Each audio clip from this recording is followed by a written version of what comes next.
All right, good morning, everyone. I am happy to announce that Safe and Sound Waikiki starts today.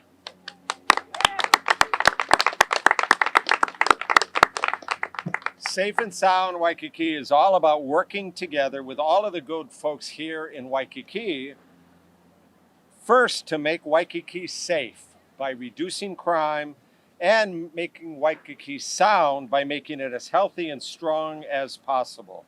It's about the prosecutor's office working with our partners with HPD, joining them. HPD is already doing a lot of great things in Waikiki. We're just here to work together and help them. And that includes things like the successful investigation and prosecution of that local resident who stabbed and killed the visitor just steps from here. He was convicted on Friday. He'll be in prison for life. It's about arresting and prosecuting the serial thieves that we have so many of in Waikiki that are driving the businesses crazy, spending so much time with HPD time. They're going to be charged with felonies using the habitual property offender statute. And it's about arresting and prosecuting those who sell drugs and use drugs and are tearing down the neighborhood. That includes the homeless who break the law. And we're going to try to help them get into residential mental health treatment and substance abuse treatment so they can not only be taken off the street, but will stay off the street. And it's about coordinating these law enforcement efforts with the community efforts.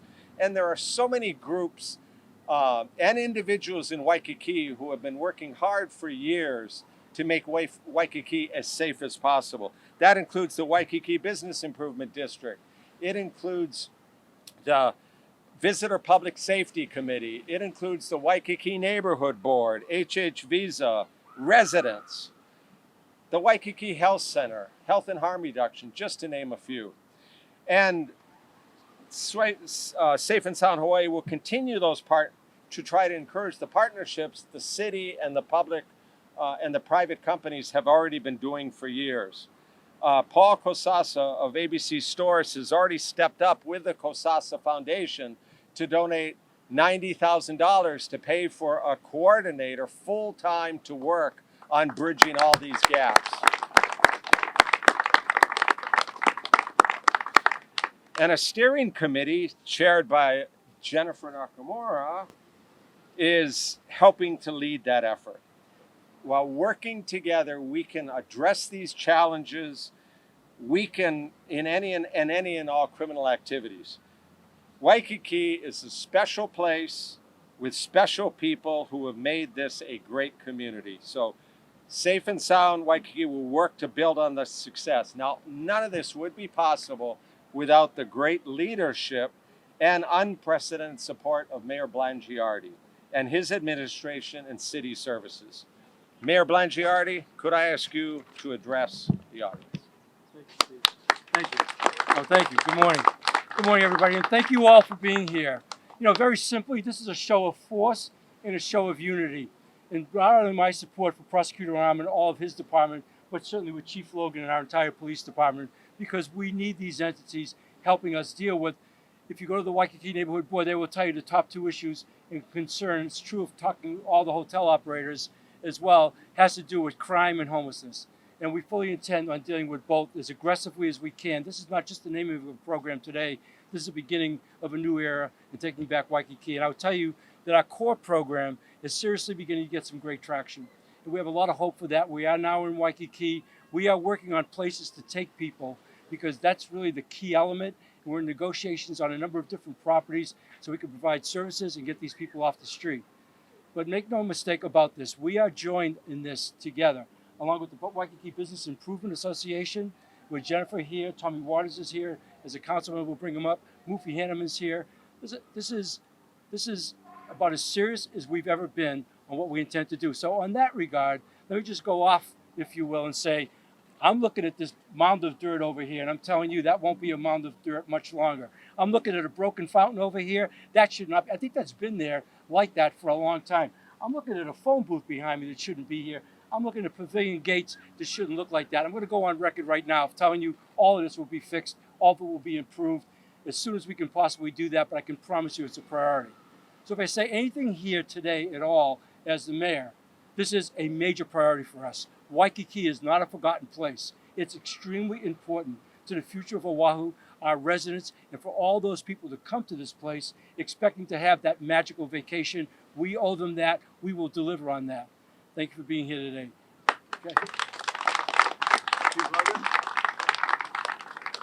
Good morning, aloha. Thank you for all for being here today.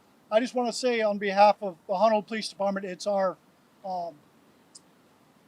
a privilege for us to continue to serve the city and county of Honolulu. The men and women in blue every day come out here, put themselves in harm's way to create a safe environment, not just for Waikiki, but for the entire city and county of Honolulu. We have forces down here that are working diligently. We have community policing teams that are assisting our organizational partners down here to help, one, visitors that are impacted by crime, but also local residents that are impacted, as well as how do we involve ourselves as police officers into continuing the sound part of Waikiki and keeping it a safe environment for everyone to live and thrive at. Waikiki is an iconic place. When people think of Hawaii as a destination, they think of Waikiki.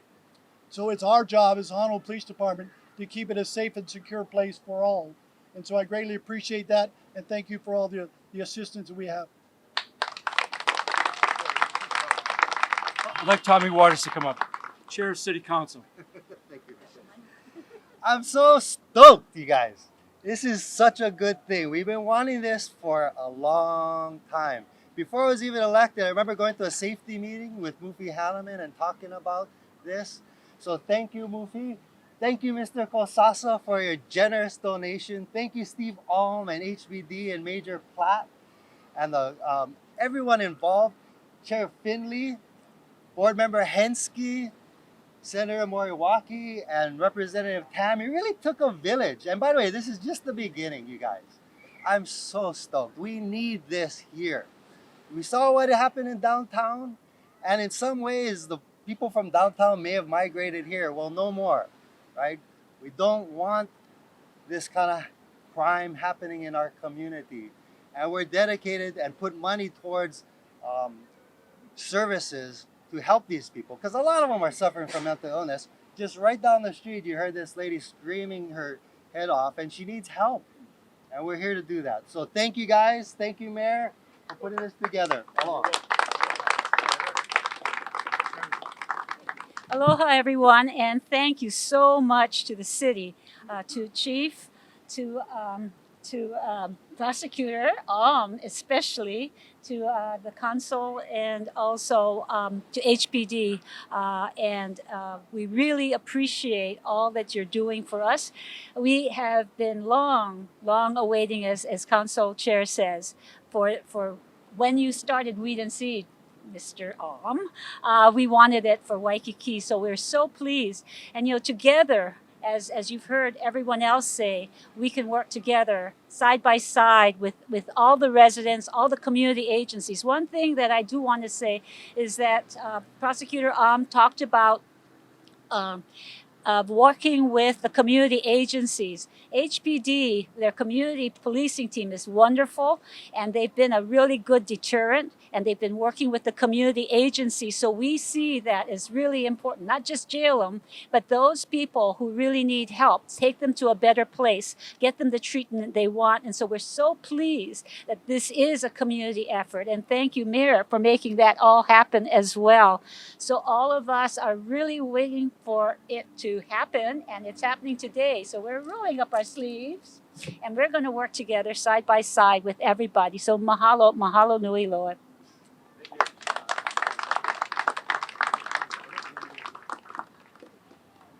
Aloha, and thank you so much. I want to take this moment to thank Prosecutor HBD, Mayor Blangiardi, his administration, Senator Moriwaki, Council Chair Waters, the various stakeholders, and of course the residents of this neighborhood.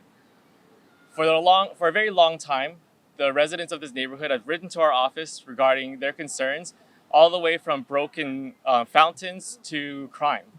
And with Safe and Sound Waikiki, we'll be able to reduce crime and increase the quality of life for every single person in this district. Waikiki is a tourism mecca of our state. And in the mix of all of that, it's easy to forget that there are many residents that live in this neighborhood as well, from senior citizens to kids to families to our veterans to our young working professionals, and they deserve a better quality of life just like everyone else in the state. And with that said, Waikiki Safe and Sound is a huge first step in reducing crime.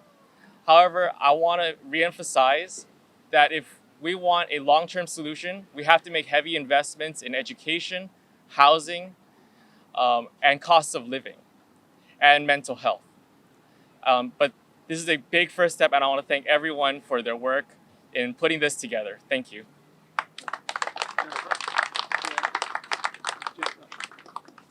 Aloha, Jennifer Nakayama, President and Executive Director of the Waikiki Business Improvement District Association. So thank you again to all parties that have been speaking today, to the city management, Mayor Blangiardi, the Prosecuting Attorney's Office, Kosasa Foundation for their generous donation. The Waikiki Business Improvement District is made up of commercial property business owners within Waikiki, and we are the Aloha ambassadors. So you'll see us out and about cleaning the streets, pressure washing the sidewalks, picking up trash, doing landscaping, and also safety patrol. So it was a natural extension of our business mission to promote that clean and safe motto. So under the Waikiki Business Improvement District, we are sorting out the details how the Safe and Sound program will be implemented.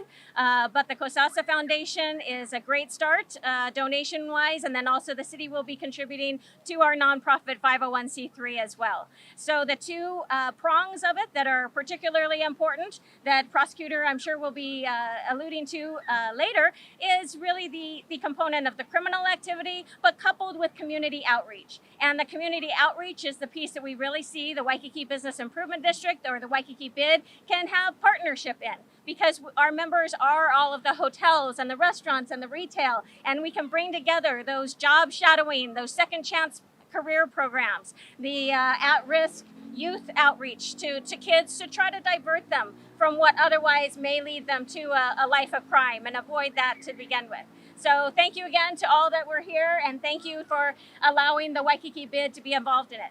Thank you. I'm going to make this media day. I see the reporters are writing, all the cameras are going. We want to produce as many sound bites as we can on video so you can record it, because we want to be held accountable. Not only are we together, but we're going to share in our accountability. With that, I want to bring up President and CEO of HLTA, former Mayor Mufi Hanneman. I know it's hot out there, but this is a hot topic. This is a topic that a lot of people have put a lot of work into it. And as was said earlier, to have this show of force with our mayor, with our prosecutor, with our police chief, with our city council chair and other elected officials, in a spirit of collaboration with entities that all have a vested interest in the welfare of Waikiki. This is a beautiful day. As a former mayor, I know this program works. We're calling it Safe and Sound, and rightfully so. So we're here today to say we stand behind what we're going to do here, and for four very important groups in our community: the residents of Waikiki and the surrounding area, the community at large that comes into Waikiki and takes advantage of this beautiful asset, the visitors that come here, and also the workers. Great day for them. Now we got to go to work and make it happen. Mahalo again, and thank you for being here today, all of you joining us in a great effort. Mahalo.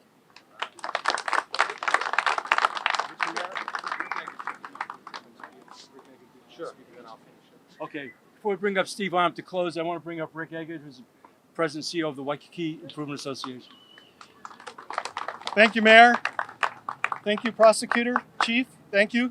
This is really wonderful that we're able to get everybody here working together. And as the Mayor said, he can see what anybody can see, which is what needs to be done. The trick is getting it done. And it's often difficult because we have to work our way through the government processes. For example, to lease this place out, you have to go through a procurement process, for example. And so we need to get all these processes in action and get the job done, because even if it takes a while, you know what they say, a journey of 1,000 miles starts with the first step. Let's get started. And we appreciate Prosecutor Alms setting up the Safe and Sound in Waikiki. That's going to be a terrific start to all of our efforts. Thank you. Well, and I think from hearing, Jennifer Nakayama, you can see why the steering committee, by acclamation, decided she ought to be chair, because it really is you got to know Waikiki, you got to bring everybody together. But when I was running for Honolulu prosecutor, I went at Bob Finley's invitation to the Waikiki Neighborhood Board, and I said, if there's any way I can help to bring this kind of strategy back, first to Chinatown, Waipahu Beach, but then Waikiki. Waikiki is the natural. So I'm so happy for that to happen today. And I'd like to close with really a message to the judicial system. When I was a judge, at sentencing, you had to consider a number of things. The nature of the crime, the history and characteristics of the defendant, but also you had to consider what was going to be, how would deterrence work, and how you could protect the public from future crimes of the defendant. So we're asking our judges to consider the last two in addition to the first one. So think about deterrence, because there are going to be a bunch of people arrested and prosecuted from Waikiki. But also think about real consequences. One tool that could be immediately helpful is the geographic restriction. That has been on the books for decades. And what that does is it restricts a defendant who's pending trial or after sentencing from going to certain parts of town, like Waikiki.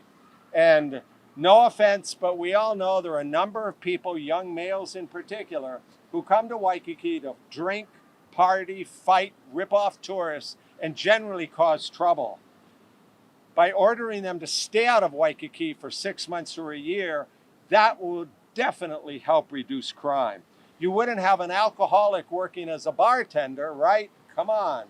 You don't have send these young guys back into the high-risk environment that got them arrested to begin with. So we will be asking for that restriction regularly. We'll keep the press informed as to our success in that, because if somebody gets arrested and they're told to stay out of Waikiki and they don't, if they come back in, HPD can arrest them on site. That's what Waikiki needs. So you can see the support for this effort. This is a team effort, by all means, with everybody. So we'd be happy to answer some questions. We're really happy to get started with Safe and Sound Waikiki. Yes.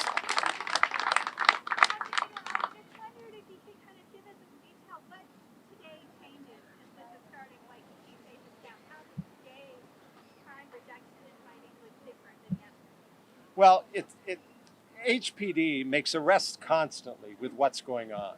We prosecute cases. What happens with this is we work a lot closer together.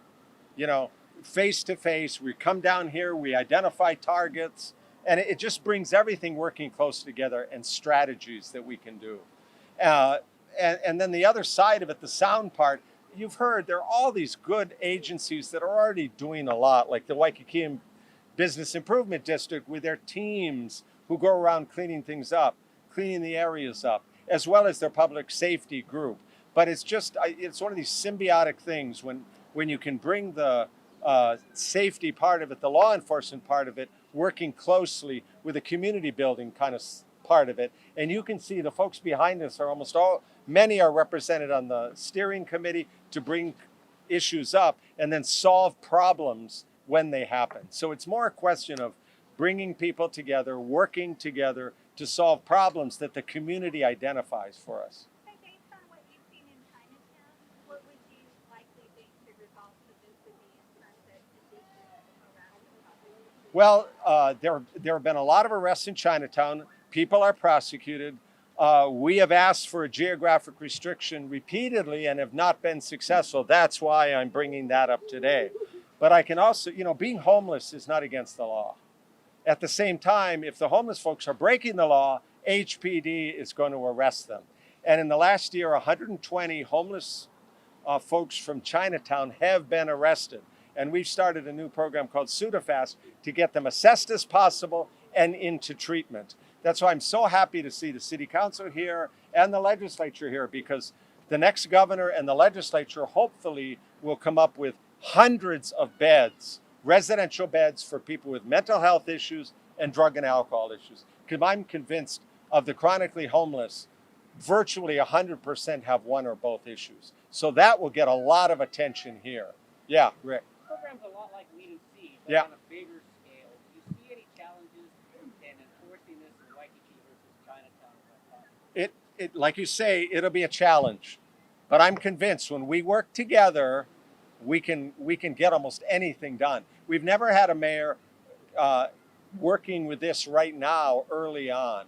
Mufi Hanneman was supportive in the past, but now we're getting something started with this. The mayor's been supportive. They've got programs like CORE, Health and Human Services tries to help people. The Waikiki Health Center, it's bringing people together. It's a big area, it's a big lift, but it's worth doing. We can talk about this a little bit. When you were prosecuting, Lead and See in Chinatown was very effective in cleaning out all the parks. That was a big target. Yep. I mean, what do you hope this will be? We're hoping to clean it up the same way. It's just on a bigger area, without question. And at the time, as U.S. Attorney, we prosecuted all the drug sales cases. They've chosen not to do that this time, so we're doing that too. But 90% of the cases are in state court anyway. But it means having consequences right away and getting people arrested. The problem is many times they get arrested, they spend one night at HPD, then they go to court the next morning and they're released. So we're hoping there'll be more consequences for people, but the geographic restriction will be tremendously helpful and in a way that won't fill up more beds at OCCC, because it's the threat of it that will keep folks out. The last time we did this, we didn't see 20 years ago, the judges granted the geographic restriction virtually every time. And we don't ask for it if the person lives in the site, works in the site, or is getting treatment like mental health treatment site. We don't even ask for it. It's when people come there essentially and get in trouble.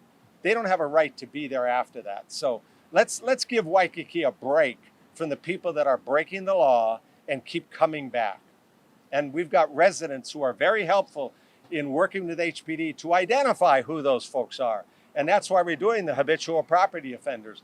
Case in point, Mr. Smalls was the first guy arrested. Everybody in our office and the judges all knew him. 161 prior convictions. But he never got more than credit for time served, a day, 2 days, 3 days. But when you look at it, he stole alcohol all the time, mostly from the ABC stores.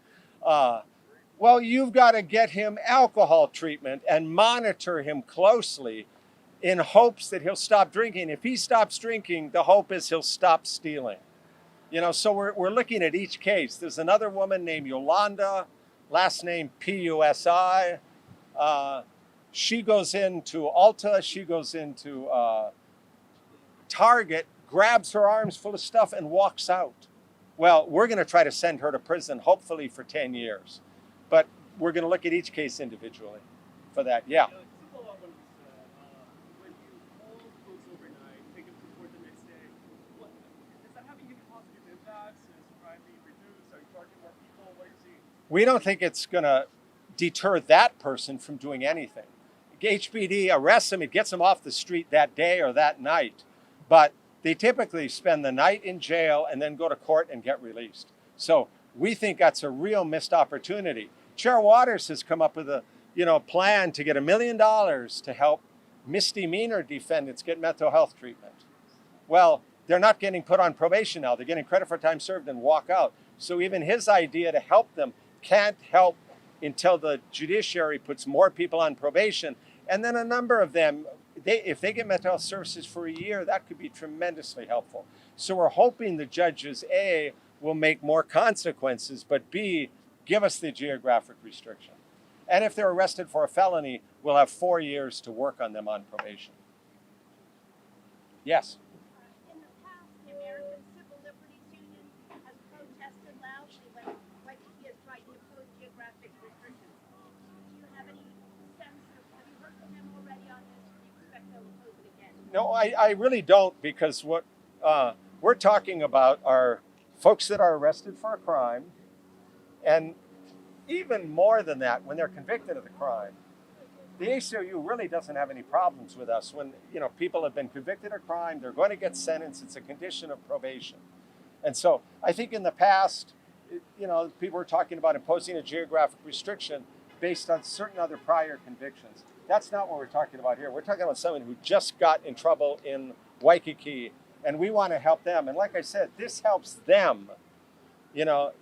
This is a wonderful place. It's a unique blend, but you've got this mix of locals, tourists, military, lots of bars and restaurants, big area, some darker than others, no streetlights.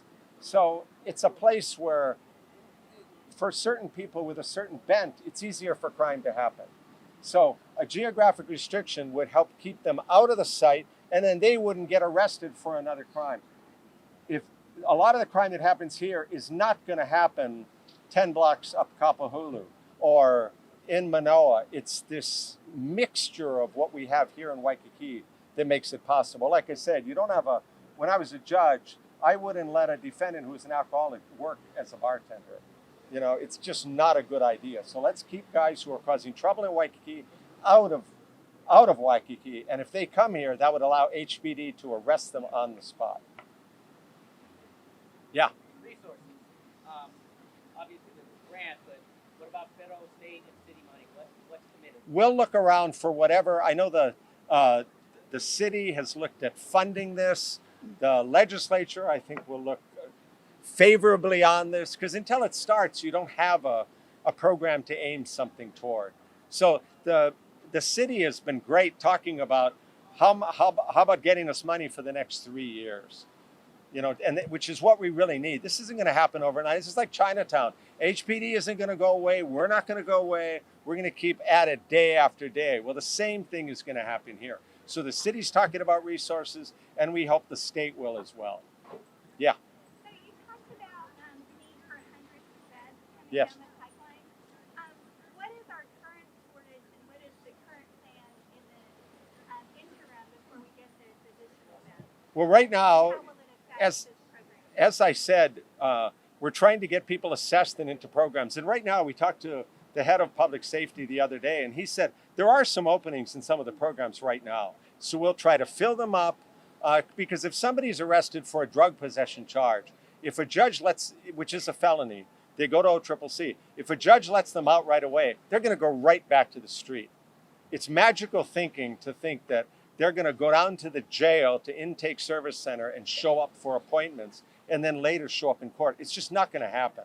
So and the idea would be, we have some very good drug treatment programs here. Drug treatment, dual diagnosis programs, but they need to be reassured there is money that's going to happen this year, next year, and the year after. Then maybe they'll expand and build another wing onto their program. Because when we've looked, they've done assessments of the 120 people that got arrested in Chinatown, one homeless, one has qualified for outpatient. Every other one, it's residential. And when you look at folks, you can understand this is often decades of drug use. Their health is in the toilet. They're really hurting in that situation.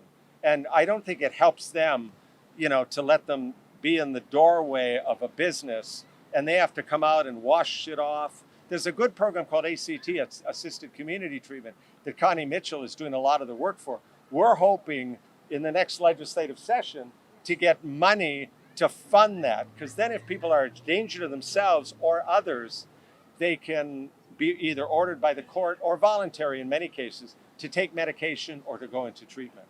We think that's a huge, huge potential. Anybody sleeping in their own filth on the streets of Chinatown or in Waikiki is a danger to themselves. So we can help them get that. Good thing it's cool today, so. Well, right now it's good, but then, okay, anybody else? Sure. Does this program add any more officers to the streets, and is there any sort of training that comes with this program? No, we use Waikiki as a training opportunity for young officers coming out of the police academies to walk Waikiki, to drive Waikiki with their field training officers so they understand how to be a police officer and what does it mean. And so that adds additional forces down there. Will we be adding any additional? That depends on, as the recruit classes graduate, the numbers, whether it'll rise and fall depending on those. But if Major Platt needs additional forces for operations and things that need to go on based on what's happening in Waikiki, then my job is to provide that support to him to make sure that we can help keep Waikiki safe and sound. So the answer is not right now, but could there be? Absolutely. Tommy would like to say something. I hope you folks put this on TV. The community is stepping up. We got the mayor behind me. We got the prosecutor, the chief of police, the legislature. We need the judges to step it up. We need the judges. I want them to hear this, and the whole judiciary. They need to step it up, right? No more of this credit for time served where you serve 3 hours and then you let out to come right back here, right? It's not going to work unless the judges participate. And I've met with them, and I want them to hear this and see all of us saying we want them to step it up. So please put that on TV or report it in your newspaper. Thank you. I'm wondering if one of the businesses here, maybe Paul, can talk about the impact that daily crime has on their business and homelessness. The problem of people breaking in or taking stuff and putting your employees in danger. You can talk a little bit about that. Yeah, well, let me start off by saying there's crime everywhere. This is not solely a Waikiki thing. And this initiative of Safe and Sound is a model that we're going to work in Waikiki. And if it works, then we can expand it to other communities, because the criminals here may be the criminals in your neighborhood. And so our role is to start. You can't hit a home run unless you step up to the plate. And yeah, we've got a lot of shoplifting, and it starts off small, and then it gets bigger. I just came back from a business trip and in Las Vegas, and the store, one of our competitor stores, they have armed guards now. That's how bad it is. We do not want our community to become like that. Generally, Waikiki is a very safe place, but we don't want to get it any worse. And thanks to our leadership here, we are taking the first step. And for our employees, and you must know people, friends, family that work in Waikiki. They got to be safe too. And so we got to start somewhere, and that's why our foundation stepped up to try to hit that home run. And hopefully we do. Thank you.